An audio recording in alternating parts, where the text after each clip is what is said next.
ہے، مولوی صاحب کی بات نہیں ہے۔ اللہ کے نبی فرماتے ہیں کہ دف بجا کر حلال اور حرام میں فرق کیا جائے گا۔ جو حلال والا ہوگا اس میں دف بجایا جائے گا، اور جو حرام والا ہوگا وہ چپ کے ہوگا۔ یہ تو حدیثیں ہوئی جس سے پتہ چلا کہ کہیں کہیں بجایا جائے گا۔ اب خود مولوی لوگ کیا فرماتے ہیں، فقہاء اسلام کیا فرماتے ہیں، اولیاء اللہ کیا فرماتے ہیں۔ آئیے بارگاہ مخدوم سمنانی میں اور آپ سے پوچھتے ہیں، اے سرکار سیدنا مخدوم اشرف جہانگیر سمنانی، اے شہزادے غوث اعظم، اے شہزادے امام حسن اور امام حسین، آپ بتائیں کہ ہم محرم میں ڈھول بجائیں کہ نہ بجائیں، کہاں کہاں بجائیں اور کہاں کہاں نہ بجائیں۔ قربان جاؤ سرکار مخدوم سمنانی کی نگاہ کرم کو۔ آپ ارشاد فرماتے ہیں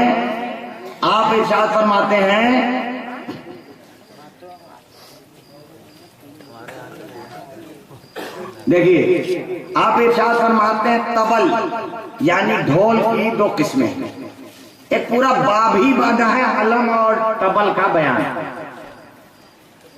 لطائف اشرفی نے پورا ایک باب باندھا ہے، لطائف اشرفی حصہ دوم صفحہ نمبر 245 میں فرماتے ہیں کہ طبل کا ڈکشنری میں جب معنی دیکھو گے تو لکھا بڑا ڈھول۔ طبل کا معنی اردو کی ڈکشنری اٹھاؤ، دیکھو طبل کا معنی کیا ہے۔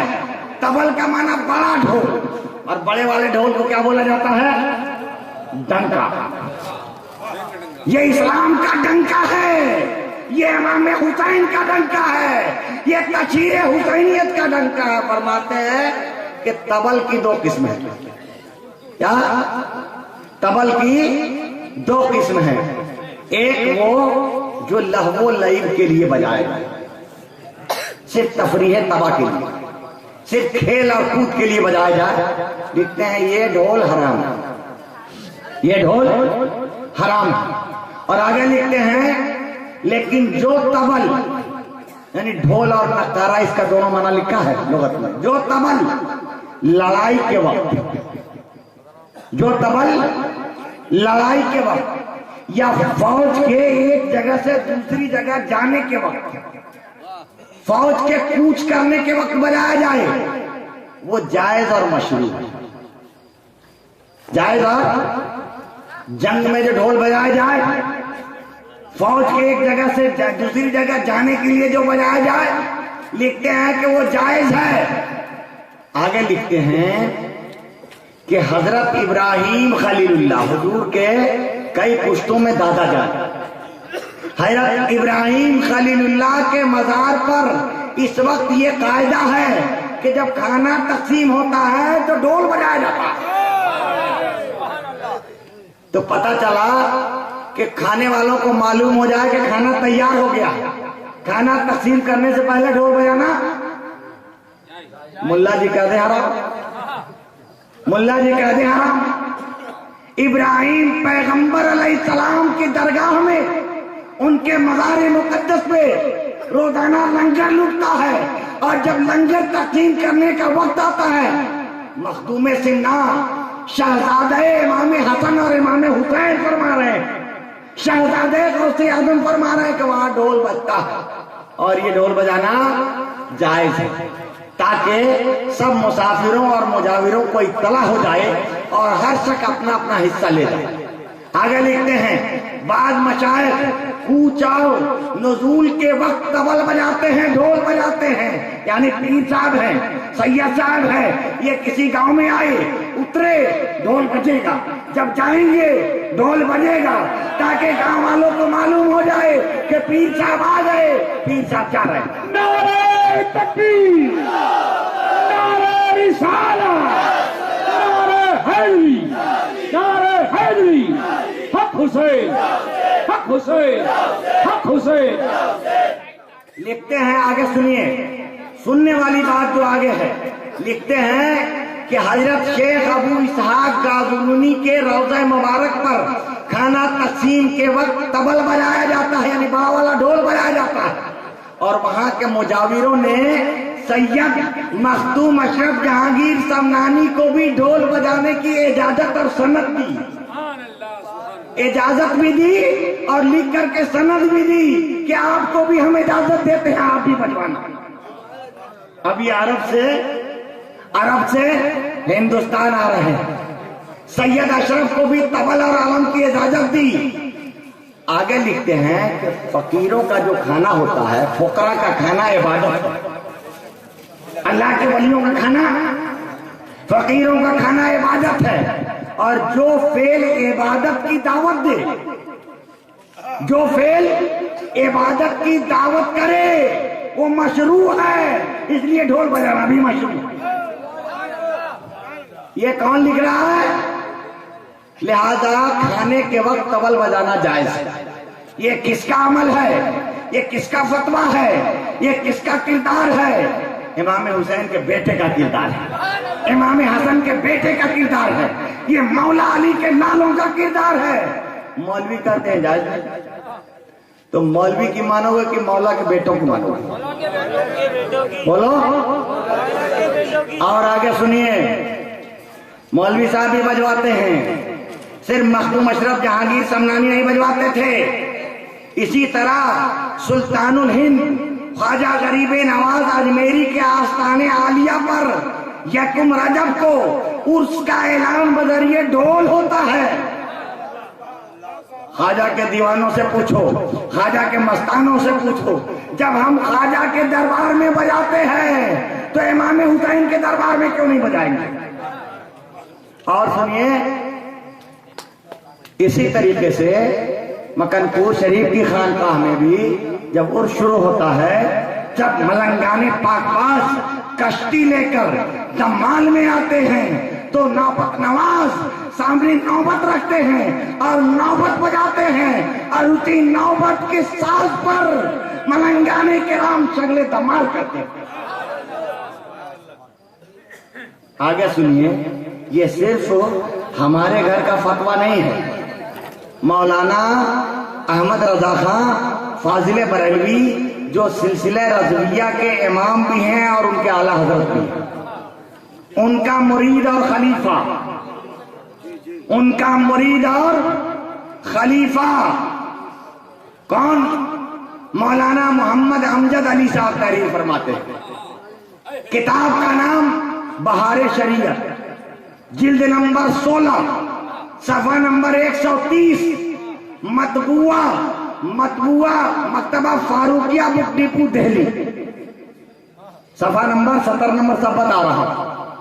کتاب کا نام بہار شریعت، حصہ نمبر 16، صفحہ نمبر 130۔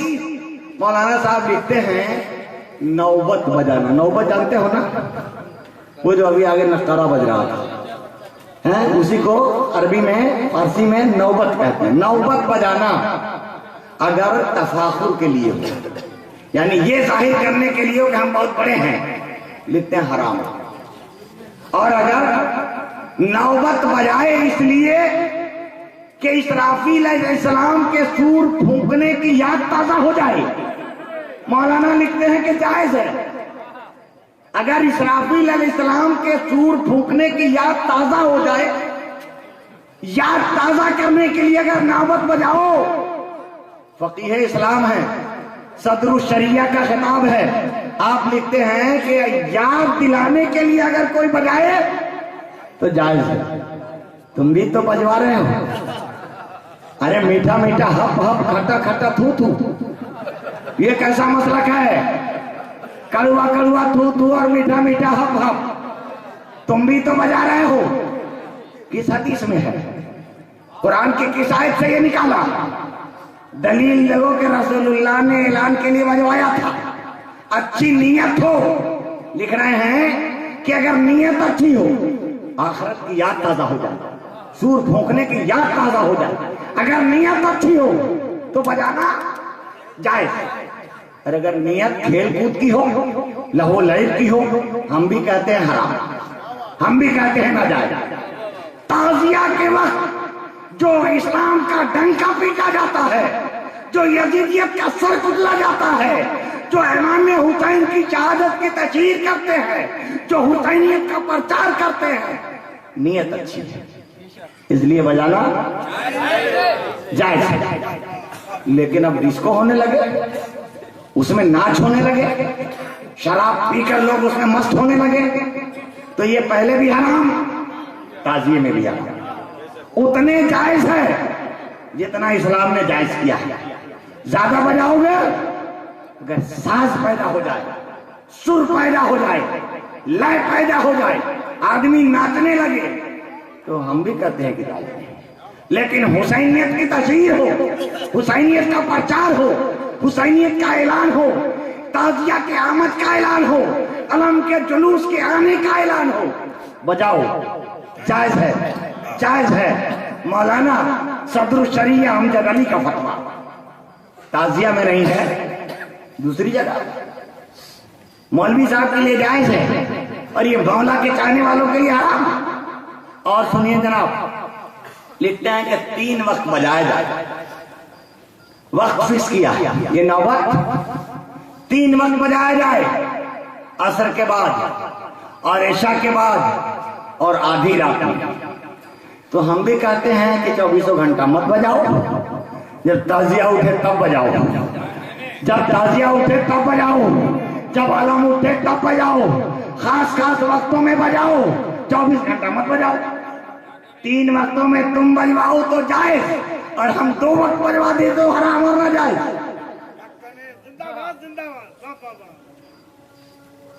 اچھا میاں، اور آگے لکھتے ہیں مسئلہ عید کے دن، عید کے دن اور شادیوں میں دف بجانا جائز ہے، یہ وہی مولانا لکھ رہے ہیں، صدر الشریعہ صاحب لکھ رہے ہیں کہ عید کے دن اور شادیوں میں دف بجانا جائز ہے۔ تو بجائز ہے تو مولانا ہاتھ میں دف لیں، مولانا ہاتھ میں نوبت لیں، مولانا ہاتھ میں اسلام کا ڈنکا لیں اور بجوائیں تاکہ ناجائز نہ ہونے پائے۔ جتنا جائز ہے اتنے بجوا دو، جتنا جائز ہے اتنے بجوا دو، جتنا ناجائز ہے اتنا مت بجنے دو، بجاؤ مت کیوں ناجائز ہو، جب جائز ہے تو کرو۔ اور سنیے، مولانا فرماتے ہیں شادیوں میں جانا جائز، جبکہ سادے دف جھنجھنے نہ ہو، تو ہم بھی کہتے ہیں بغیر جھنجھنے والے بجاؤ، اتنا جائز ہے، زیادہ کرو گے تو بھائی ناجائز ہے، جتنا جائز ہے اتنے جائز ہے۔ انگلی پکڑ کے آگے کی کاروائی حرام ہے، پیر رکھنے کی جگہ دے دی جائے تو پورے سیٹ پہ قبضہ کرو گے، ناجائز ہے، جتنا جائز ہے اتنے ہی جائز ہے، آگے ناجائز ہے تو ناجائز ہے۔ اور سنیے، مولانا صاحب فرماتے ہیں لوگوں کو بیدار کرنے کے لیے، قوم سو رہی ہے، قوم سو رہی ہے، قوم سو رہی ہے، معلوم نہیں ہے کہ حسینیت کا علم آ رہا ہے، قوم سو رہی ہے، معلوم نہیں ہے امام حسین کا تعزیہ آ رہا۔ مولانا لکھتے ہیں لوگوں کو بیدار کرنے کے لیے اور خبردار کرنے کے ارادے سے بیگل بجانا بھی جائز ہے، خالی دف بجانا نہیں، خالی ڈھول بجانا نہیں، خالی تاشا بجانا نہیں، خالی ڈنکا بجانا نہیں، بلکہ بیگل بجانا بھی جائز ہے۔ ہاں، اب بیگل بھی آ گیا نا، تعداد بڑھتی جا رہی ہے، دف لے آؤ، نقارہ لے آؤ، بڑا بڑا طبل لے آؤ، سب مل کے خوب بجاؤ، یہ مولانا کہہ رہے ہیں سب جائز، بلکہ ساتھ میں بیگل بھی ہو تو اس کا بجانا بھی جائز، یہ مولانا لکھ رہا بھوپو۔ جیسے حمام میں بیگل اس لیے بجاتے ہیں کہ لوگوں کو اطلاع ہو جائے کہ حمام کھل گیا، اور رمضان شریف میں بجتا ہے نا، رمضان شریف میں سحری کے وقت آپ کے شہر میں بجتا ہے، میرے ہاں تو بجتا ہے۔ مولانا لکھ رہے ہیں کہ رمضان کے وقت، سحری کھانے کے وقت بعض شہروں میں نقارے بجتے ہیں، یہ مولانا کا لفظ ہے، نقارے جو بجتے ہیں جن سے یہ مقصود ہوتا ہے کہ لوگ سحری کھانے کے لیے بیدار ہو جائیں اور انہیں معلوم ہو جائے کہ ابھی سحری کا وقت باقی ہے، یہ بھی جائز۔ تم بجواؤ تو جائز، ہم بجوا دیں تو ناجائز، تم اپنا کام کر لو تو جائز، ہم اپنا کام کر لیں تو ناجائز۔ یہ کیسی سوچ ہے، یہ کیسی فکر ہے مسلمانوں کو ان فروعی مسائل میں بانٹ کر کے، ان فروعی مسائل میں لڑا کر کے اپنا الو سیدھا نہ کرو۔ ہندوستان میں تازیہ داری آج سے نہیں ہو رہی ہے، صدیوں سے ہو رہی ہے۔ آخر میں ایک حوالہ دے کر اپنی تقریر ختم کیے دیتا ہوں، چونکہ اب آپ کا بھی موڈ ہو رہا ہے کہ بات لمبی جا رہی ہے۔ ہندوستان کا ایک بادشاہ عالمگیر اورنگزیب، نام سنا ہے؟ کوئی چھوٹا موٹا نہیں ہے۔ ہندو لوگ کہتے ہیں سب سے بڑا کٹر پنتھی، یہ کہتے ہیں، اور مولوی لوگ کیا کہتے ہیں؟ حضرت اورنگزیب رحمت اللہ علیہ، یعنی خالی بادشاہ نہیں ہے بلکہ اللہ کا ولی۔ یہ تو عام لوگ کہتے ہیں، لیکن مسلک اعلیٰ حضرت میں کیا کہا جاتا ہے؟ سلسلہ رضویہ کے مسلک میں کیا کہا جاتا ہے؟ سلسلہ رضویہ کے مولوی اور مولانا بادشاہ عالمگیر اورنگزیب کو کس نگاہ سے دیکھتے ہیں؟ حوالہ نوٹ فرمائیں۔ کتاب کا نام ہے حیات اعلیٰ حضرت، کتاب کا نام ہے حیات اعلیٰ حضرت، رائٹر اور لیکھک کا نام ہے ملک العلماء ظفر الدین بہاری، جو سلسلہ رضویہ کے اعلیٰ حضرت کے مرید اور خلیفہ، خالی مولانا نہیں بلکہ بڑے حضرت کے مرید اور خلیفہ۔ ان کی کتاب ہے، خلیفہ صاحب کی کتاب ہے حیات اعلیٰ حضرت، اور چھاپنے والا کوئی دوسرے سلسلے کا نہیں ہے، برکات رضا پور بندر سے مولانا عبدالستار رضوی ہمدانی نے شائع کیا ہے اس کتاب کو۔ کتاب 2 جلدوں میں وہاں سے چھپی ہے، اور پاکستان سے اور دوسری جگہوں سے 3 جلدوں میں چھپی ہے۔ جو 2 جلدوں سے چھپی ہے، میں نے بریلی کے سوداگران سے وہ 2 جلد خریدے۔ میرے پاس جو کتاب ہے، کتاب 2 جلدوں میں، اور کوئی بھی جلد 600 پیج سے کم کی نہیں، اتنی موٹی جلد 2، صفحہ نمبر 379 اور 80۔ حوالہ غلط اگر کوئی مولوی کر دے 10 لاکھ روپے کا انعام دے۔ 3 صفحہ نمبر 379 اور 80 عالمگیر اورنگزیب کے لیے لکھا ہے، بلکہ اس میں ایک مجددوں کی فہرست لکھی ہے کہ پہلی صدی میں کون مجدد ہوا؟ عمر بن عبدالعزیز۔ دوسری صدی میں کون ہوا؟ امام شافعی۔ تیسری صدی میں کون ہوا؟ محب الدین تبری۔ چوتھی صدی میں کون ہوا؟ 5ویں میں کون ہوا؟ 6ویں میں کون ہوا؟ 7ویں میں کون ہوا؟ 8ویں میں کون ہوا؟ 9ویں صدی میں کون ہوا؟ 10ویں صدی میں کون ہوا؟ سب کا نام لکھا۔ 11ویں صدی میں کون ہوا؟ ایک مجدد ہوا، اس میں ایک اکیلے ہیں، مجدد الفسانی، شیخ احمد سرہندی، سلسلہ نقشبندیہ کو پورے ہندوستان میں پھیلانے والے سرکار سیدنا مجدد الفسانی 11ویں صدی کے مجدد۔ اور اب ملک العلماء ظفر الدین بہاری لکھتے ہیں کہ 12ویں صدی کا مجدد کون ہے؟ ایک نام ہے صرف، اس میں بھی جوڑا نہیں۔ عمر بن عبدالعزیز اور حضرت شافعی کے علاوہ جتنے نام ہیں، کسی میں 2 ہیں، کسی میں 3 ہیں، لیکن یہ 11ویں صدی والا جو ہے اور 12ویں صدی والا ہے، یہ ایک ایک ہے۔ کتاب میں کیا لکھا ہے؟ لکھا ہے مجدد میت ثانی عشر، یعنی 12ویں صدی کا مجدد، سلطان دین پرور، یعنی ایک بادشاہ جو صرف بادشاہ، ایک بادشاہ ہے جو بادشاہ بھی اور دیندار بھی، لیکن عالمگیر کیسے بادشاہ ہیں؟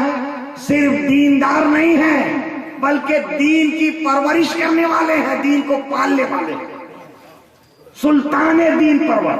ایک تو سلطان اسلام ہو تو اس کا ہر حکم مانا جائے گا، اس کا ہر حکم مانا جائے گا۔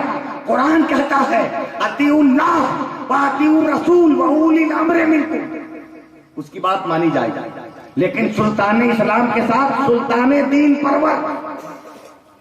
آگے لکھتے ہیں کہ پاور یہ ہے اختیار یہ ہے کہ خالی اپنے بیوی بچوں کا مالک نہیں، صرف اپنے حکومت کا مالک نہیں، بلکہ مالک بحر و بر، خشکی کا بھی مالک اور تری کا بھی مالک۔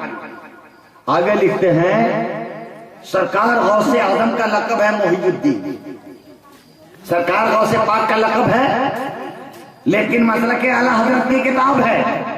بادشاہ عالمگیر اورنگزیب کو لکھا جا رہا ہے سلطان دین پرور مالک بحر و بر ابو المظفر محی الدین عالمگیر اورنگزیب غازی، غازی کا بھی خطاب۔ اب اس بادشاہ اسلام سلطان دین پرور مالک بحر و بر، اس مجدد میت ثانی عشر، اس کا کیا عمل ہے؟ انگریزوں سے پہلے کا مجدد کیا کہہ رہا ہے؟ انگریزوں سے پہلے کا سلطان اسلام کیا کہہ رہا ہے؟ انگریزوں سے پہلے کا سلطان دین پرور کا کیا عمل ہے؟ کتاب کا نام ہے تاریخ عالمگیری، کتاب کا نام ہے تاریخ عالمگیری۔ اس میں لکھا ہے کہ بادشاہ اپنے قلعے پہ کھڑا اور باہر مشاہدہ کر رہا ہے، نظارہ کر رہا ہے۔ ایک بوڑھی عورت ہندوستان کی، ایک امام حسین کی وفادار عورت اپنے سر پہ تعزیہ لے کے جا رہی ہے۔ ایک عورت کتنا بڑا تعزیہ لے کے جا سکتی ہے؟ بہت بڑا نہیں ہوگا نا؟ ایک بوڑھی عورت کتنا وزنی تعزیہ لے کے جا سکتی ہے؟ معمولی وزن کا تعزیہ۔ بادشاہ کے قلعے کی طرف سے جا رہی ہے۔ بادشاہ کی نگاہ دورس، یہ وہ بادشاہ ہے جو قبر کے اوپر بھی دیکھتا تھا اور قبر کے اندر بھی دیکھتا تھا۔ یہ وہ بادشاہ ہے اگر قبر سے سلام کا جواب ملتا تھا تو مانا جاتا تھا کہ یہ اللہ کا ولی ہے، خالی مزار بنا ہے تو نہیں مانتا تھا۔ اتنا کٹر بادشاہ کی نگاہ اس بوڑھی عورت کے تعزیہ پہ پڑی۔ کتاب کا مصنف لکھتا ہے کہ بادشاہ پہ جذب اور استغراق کی کیفیت طاری ہو گئی جو کشف اور مشاہدے سے ہوتی ہے۔ جملہ یہ جذب اور استغراق کی کیفیت طاری ہو گئی، دیوانوں کی کیفیت طاری ہو گئی۔ مست ہو گیا بادشاہ، اور کیوں مست ہو گیا؟ تعزیے کے اندر کسی کا جلوہ دکھ گیا، کسی کا نظارہ ہو گیا، امام حسین دکھ گئے، امام حسن کا دیدار ہو گیا۔ اب بادشاہ والہانہ بھاگتا ہوا قلعے سے نیچے اترا، والہانہ بھاگتا ہوا اس بوڑھی عورت کے پاس جاتا ہے اور تعزیہ اس سے لے کر اپنے سر پہ رکھتا ہے اور پھر امام چوک پر تعزیہ پہنچاتا ہے۔ سلطان دین پرور مجدد میت ثانی عشر مالک بحر و بر محی الدین عالمگیر اورنگزیب کا یہ عمل۔ 12ویں صدی کا مجدد کہہ رہا بناؤ، انگریزوں سے پہلے کا مجدد کہہ رہا ہے بناؤ، اور آج کا مولوی کہہ رہا ہے کہ نہ بناؤ نہ گھماؤ۔ وہ خالی بنا نہیں رہا ہے بلکہ سر پہ لے کے گھما بھی دے رہا ہے، بتانا چاہ رہا ہے کہ آنے والے دنوں میں گھمانے پہ فتویٰ لگے گا، اس لیے میں گھما کے بتا رہا ہوں۔ اللہ پاک ہم سب کو ایک رہنے کی توفیق عطا فرمائے، آمین۔ چھوٹی چھوٹی باتوں کی وجہ سے دیکھیے ان مولویوں نے مسلمانوں کو نیتاؤں کی پارٹی کی طرح بانٹ دیا۔ سماجوادی کا ہے اگر بہوجن کے اسٹیج پہ چلا گیا جماعت سے نکال دیا جائے گا۔ بی جے پی کا ہے اگر کانگریس کے اسٹیج پہ چلا گیا جماعت سے نکال دیا جائے گا۔ کانگریس کا ہے اگر بی جے پی کے اسٹیج پہ چلا گیا جماعت سے نکال دیا جائے گا۔ مولویوں نے آپ کو بھی اسی طریقے سے بانٹ رکھا ہے۔ قادری ہے اگر چشتیوں کے اسٹیج پہ چلا گیا قادریت سبب، اگر مداری ہے اگر رضویوں کے اسٹیج پہ چلا گیا مداریت سے باہر، اگر رضوی ہے اگر مداریوں کے اسٹیج پہ چلا گیا کل سے امامت سے برخاست۔ یہ شیوا اور شعار بزرگوں کا نہیں ہے، اپنا تو شیوا اور شعار یہ ہے کہ ایک کملی میں 10 ولی 10 بزرگ لیٹ سکتے ہیں، ایک ملک میں 2 بادشاہ نہیں رہ سکتے۔ ہم تو اس نظریے ہم مخلوق کو کس نظر سے دیکھتے ہیں؟ پارٹی بندی کی نگاہ سے نہیں دیکھتے. ہم صوفی ازم کے ماننے والے، ہم غوث اعظم کے وقار کو اس ہندوستان میں پھیلانے والے، ہم خواجہ غریب نواز کی عظمت کا ڈنکا بجانے والے، ہم مدار کے گن گانے والے. حضرت بختیار کاکی رضی اللہ تعالیٰ عنہ کے پاس ایک صاحب نے قینچی پیش کی کہ حضور یہ استعمال کیجیے. قینچی کا کیا کام ہے؟ کاٹنا. آپ فرماتے ہیں قینچی نہ لاؤ، یہ ہندوستان ہے، ہم کاٹنے نہیں آئے ہیں، سوئی دھاگا دے دو، ہم جوڑنے آئے ہیں، ہم کاٹنے نہیں آئے ہیں. ہم دلوں کو جوڑیں گے، دلوں کو کاٹیں گے نہیں. اللہ کے نبی رحمت عالم ارشاد فرماتے ہیں بشروا ولا تنفروا، لوگوں کو پیار کی بات بتاؤ، لوگوں کو محبت کی بات بتاؤ، لوگوں کو امن کی بات بتاؤ، لوگوں کو متحد رہنے کی بات بتاؤ. یہاں تم قینچی لے کر لوگوں کو جماعت میں مت بانٹو، بلکہ دلوں کو جوڑنے کا کام کرو.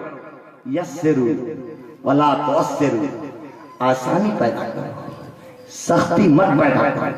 قرآن اعلان کرتا ہے کنتم خیر امہ اخرجت للناس، تم بہترین امت ہو، سب کے لیے بھیجے گئے. للناس یہ نہیں کہا خالی برائنی کے لیے، یہ نہیں کہا خالی دیوبندی کے لیے، یہ نہیں کہا خالی قادیانی کے لیے، یہ نہیں کہا خالی صوفیوں کے لیے، یہ نہیں کہا خالی مسلمانوں کے لیے.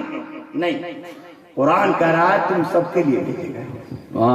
سب میں جا کر اچھی بات بتاؤ، پیار کی بات بتاؤ، محبت کی بات بتاؤ، ایکتا کی بات بتاؤ، متحد رہنے کی بات بتاؤ، دلوں کو جوڑنے کی بات بتاؤ، اور نفرت کی بات مت بتاؤ. اچھائی دیکھو، اچھائی کا حکم دو، اچھا کرو، برائی سے روکو، برائی مت کرو. اسلام زندہ باد، حسینیت پائندہ باد. وآخر دعوانا الحمدللہ. آقا سلام لو میرے مولا سلام، جاتے ہوئے مدینے سے دیکھیں وہ بار بار، جاتے ہوئے مدینے سے دیکھیں وہ بار بار، جاتے ہیں اب مدینے سے، جاتے ہیں اب مدینے سے. نانا سلام لو، آقا سلام لو میرے مولا سلام. زینب پکاریوں محمد کو کر کے پیش، زینب پکاریوں محمد کو کر کے پیش. ان بھانجوں کا اے میرے، ان بھانجوں کا اے میرے بھیا سلام لو، آقا سلام لو میرے مولا سلام لو. اصغر نے آنکھوں میں سرور سے یوں کہا، اصغر نے آنکھوں میں سرور سے یوں کہا، اس بے زبان لال کا، اس بے زبان لال کا بابا سلام لو، آقا سلام لو میرے مولا سلام لو، آقا سلام لو میرے مولا سلام لو. ہر قوم میں، ہر قوم کی زبان پر ذکر حسین ہے، لو خلد کی برات کے دولہا سلام لو، آقا سلام لو میرے مولا سلام لو. اکبر کا واسطہ علی اصغر کا واسطہ بگڑی بنا دو سیدہ بگڑی بنا دو سیدہ مولا سلام لو آقا سلام لو میرے مولا صبر و رضا کی آہنی دیوار کو سلام صبر و رضا کی آہنی دیوار کو سلام صبر و رضا کی آہنی دیوار کو سلام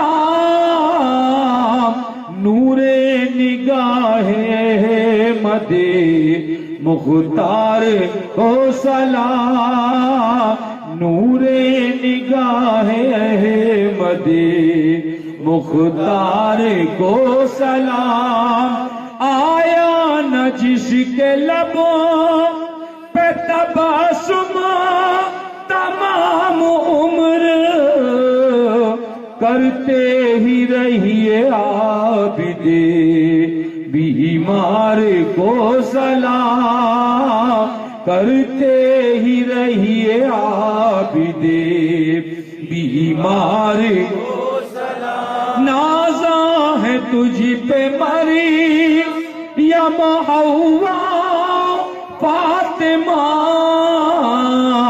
نازاں ہے تجھ پہ مریم حوا فاطمہ اے زینب حضی تیرے کردار کو سلام اے زینب حضی تیرے کردار کو سلام بولی سکینہ بابا کے سینے پہ رکھ کے سر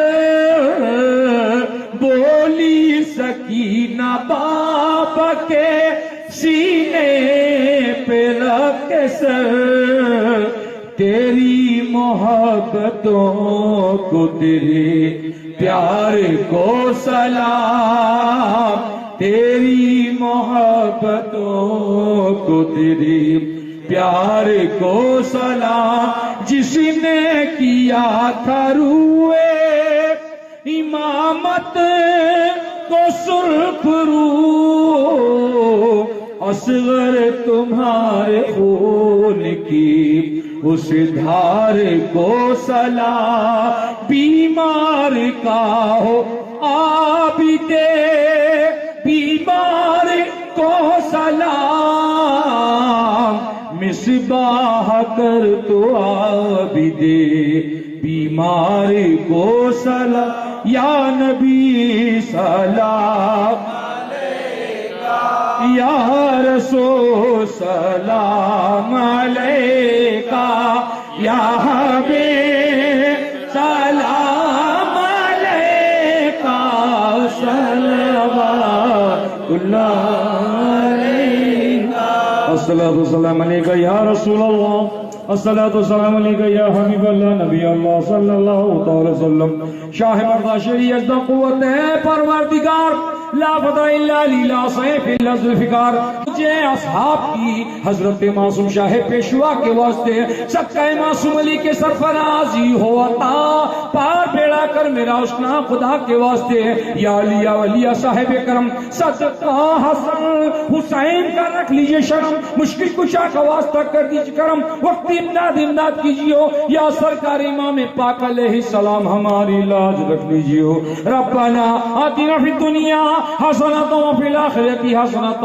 وقنا عذاب الفاتحہ ان اللہ وبرکاتہ ایھا الذین آمنوا صلوا علیہ وسلم اللہ اپنے حبیب کے صدقے میں پنجتن پاک کے صدقے میں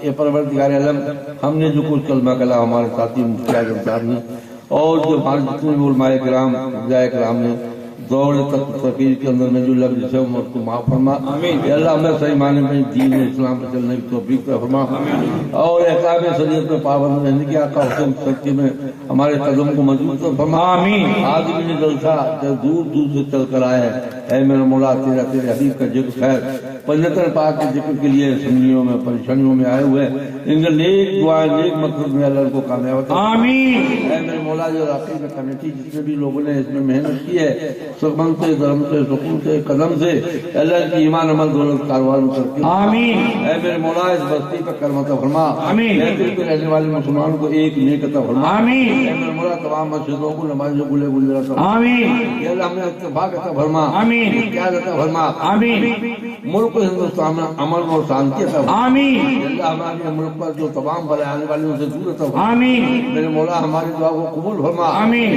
35 نو قدر 414 فرمان کے پاک بعد میں اتفاق اتحاد فرما آمین حبیبیہ کیفیہ کرفیہ سبتیہ دنیا قاضیہ توسیہ فضوسیہ شوربدیہ آمین چستیہ بصریہ چستیہ یا جنہ چستیہ ادمیہ چستیہ عیساقیہ چستیہ یہ 5 نو قدر سے 360 سلسلے یہ سب قسم چراغ آقا حسین ہیں آقا حسین کے غلام اللہ ان کے وسیلے سے ہماری دعا کو قبول آمین خیر خلق ذرات البیت اجمعین بے رحمتی اللہ ہمارے رفیع بابا کے جو بابا جان ابا بیا کی جو حالت طبیعت خراب ہے اللہ ان کو صحت کلیہ عطا فرما اللہ جو تمام بیمار ہیں اسلام کے اندر ان کو صحت کلیہ عطا فرما اللہ جو قید میں جائے عطا فرما بے وطن میں وطن عطا فرما اے میرے مولا جو بے اولاد ان کو اولاد عطا فرما یا اللہ ہمارے اسلام میں تمام غریبوں کی جو بچی ہے شادی کے واسطے اللہ ان کو جوڑے نصیب عطا فرما آمین یا اللہ ان کی دولت میں کامیابی میں آمین دین کا کام کرے دین کا مرکز بنائے یہ اللہ ہمارے سلسلے کی تمام ہمارے بھائیوں نے کمر کسی ہے یہ خانقاہ مداری ہے ہم پر قائم عطا فرما آمین آمین کے لیے توفیق عطا فرما یہ کمائی میں برکت عطا فرما اے میرے مولا ہماری دعا قبول فرما خیر خلق ذرات البیت اجمعین بے رحمت اللہ لا الہ الا اللہ حضرات ہمارا خاندانی نعرہ ہے وہ نعرہ لگائے لطفی انبیاء کر مٹی جابا پھلے پنجاتا آتارے پنجاتا نائک نعرہ ہے دلی دام مدہ نعرہ تکبیر نعرہ رسالہ دام مدہ